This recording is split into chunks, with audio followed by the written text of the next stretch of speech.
नमस्कार, प्रणाम, राम राम. मी अस्सल कोकणकर संदीप पावसकर. हे बघा आमच्या शेतकऱ्याची मेहनत फळास आली. हो, नुसतं शेतीत नाही करत, तर देवादिकासनी जी काही फुलाबिला लागतात ना, ती सुद्धा केलेली आहेत. हे बघा इकडे एक वेगवेगळ्या प्रकारची फुलं आहेत, सगळी गोंड्याची, झेंडूची. हे बघा किती आहेत ती. आणि त्याच्याबरोबर हे बघा ही फुलं आपण कसली आहेत सांगा तुम्ही बघा कमेंटमध्ये. हे बघा हे पण असली फुलं आहेत.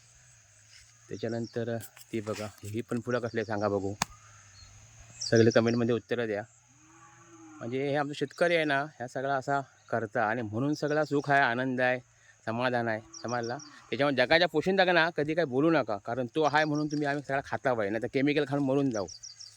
आता पुढचं दाखवते मला. बघा इकडे पण शेती आहे झेंडूची, म्हणजे गोंड्यांची. असा सगळा समाधान आहे, सगळा सुख आहे. आणि म्हणूनच सांगतंय आमचं शेतकरी सुखी का, तर जा का आहे ना त्याच्यात तो आनंदी असता, समाधानी असता. आणि म्हणून आमचं शेतकरी सुखी आहे. तर ज्याच्यात हा बघा फुलपाखरू पण बघा काय आनंद घेत आहे बघा. हा बघा म्हणजे असे सगळे विषय आहेत सगळे. तर चला, रामकृष्ण हरी.